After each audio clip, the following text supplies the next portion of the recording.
तो दोस्तों अब बात करते हैं हम कि यूकैरियोटिक सेल क्या होता है।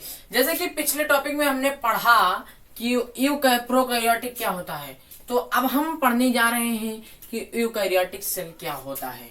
तो दोस्तों यूकैरियोटिक, इसमें आपको दो वर्ड नजर आई दे रहे होंगे, इसमें आपको दो वर्ड दिखाई दे रहे होंगे, एक यू, एक कैरियोटिक।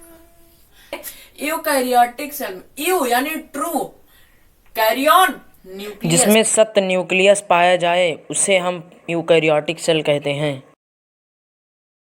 ठीक है, तो अब आइए इसके कुछ इंपॉर्टेंट फीचर्स हैं, आइए उसके बारे में बात कर लेते हैं। So I have one request to you all कि आप लोग वीडियो को कंप्लीटली जरूर देखेगा। तो दोस्तों यहाँ पर कुछ इंपॉर्टेंट फीचर्स हैं, तो आइए उसके बारे में हम बात करते हैं। तो nucleus is very well developed, यानी इसमें जो है, यानी जैसे हम प्रोकैरियोटिक में हमने पढ़ा कि न्यूक्लियस इज एब्सेंस, यानी इसमें न्यूक्लियस नहीं पाया जाता है।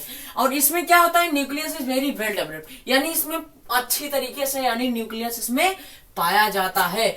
और ये कि डबल वॉल से घिरा हुआ होता है, किससे, डबल वॉल से घिरा हुआ होता है। ये जो कोशिका है यूकैरियोटिक सेल्स, इसका जो मेम्ब्रेन होता है वो डबल वॉल से घिरा हुआ होता है, सराउंड किया होता है। दूसरे फीचर्स की, तो इसका जो दूसरा फीचर है, इसका जो दूसरा फीचर है डीएनए एंड जेनेटिक मटेरियल। जैसे हमने पढ़ा कि जितने भी न्यूक्लियर मटेरियल्स होते हैं वो प्रोकैरियोटिक सेल में नहीं पाए जाते हैं। अब यहां पर देखिए कि DNA and genetic materials is also located inside the nucleus. अब देखिए इसमें, इस न्यूक्लियस में, यानी इसमें जब न्यूक्लियस पाया जाता है तो न्यूक्लियस में जितने भी जेनेटिक मटेरियल्स होते हैं वो न्यूक्लियस के एक तरफ, यानी मान लीजिए कि ये एक कोशिका है और यहां पर ये पाया जाता है क्या, न्यूक्लियस।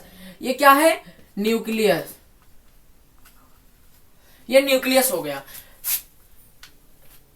हम आपको एक बड़ा सा बनाकर दिखाते हैं। मान लीजिए ये एक हो गया कोशिका, ठीक है। तो अब मान लिए ठीक है, आपने मान लिया कि ये कोशिका है। अब कोशिका के अंदर पाया जाता है न्यूक्लियस। न्यूक्लियस ही क्या है, न्यूक्लियस।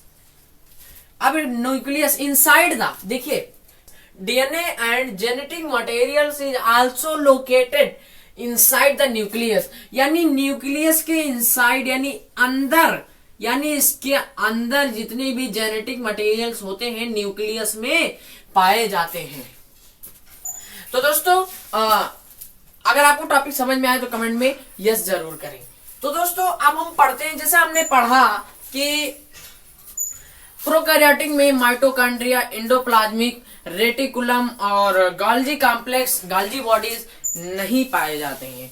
अब आइए इसके बारे में हम अध्ययन करते हैं कि प्रोकैरियोटिक सेल में क्या सेम था। चलिए हम यहीं से देखते हैं कि mitochondria are present where energy production ATP from take place, यानी उसमें न्यूक्लियस नहीं पाया, इसमें न्यूक्लियस नहीं, उसमें न्यूक्लियस, प्रोकैरियोटिक सेल में न्यूक्लियस नहीं पाया जाता था और यहाँ पर पाया जाता है, लेकिन कहाँ पाया जाता है, एटीपी फॉर्मेशन टेक प्लेस, यानी जहां एनर्जी एटीपी के फॉर्म में कन्वर्ट होती हो हमारे बॉडी में, वहां माइटोकॉन्ड्रिया पाया जाता है। अब हम बात करते हैं कि जितने भी मेम्ब्रेन बाउंडेड ऑर्गेनल हैं सच एज गोल्जी कॉम्प्लेक्स और endoplasmic reticulum are also present, यानी जो मेम्ब्रेन बाउंड ऑर्गेनल हैं वो का पाए जाते हैं, जैसे such as Golgi complex, Golgi bodies, ठीक है, गोल्जी बॉडीज, इसमें गोल्जी बॉडीज पाए जाते हैं। अब एंडोप्लाज्मिक हमने यहाँ पर लिखा था AR, endoplasmic reticulum are also present, यानी इसमें जो कि ये जितने भी एंडोप्लाज्मिक रेटिकुलम, गोल्जी कॉम्प्लेक्स और जितने भी बाउंड ऑर्गेनल होते हैं ये सब यूकैरियोटिक सेल में पाए जाते हैं। अब राइबोसोम की हम बात करते हैं, तो राइबोसोम 80S टाइप का, यानी 80 सब यूनिट इसमें के प्रकार में पाया जाता है, जो कि माना जाता है 40S to 60S यूनिट, यानी 80 होता है, लेकिन माना जाता है 60 से 40 सब यूनिट माना जाता है। बचा हुआ है कि centriole are present, centriole are also present, यानी इसमें सेंट्रियोल भी प्रेजेंट होता है।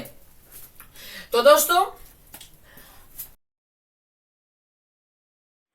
दोस्तों वीडियो कैसा लगा कमेंट करके ज़रूर बताएं और मिलते हैं अब नेक्स्ट वीडियो में। Thank you very much.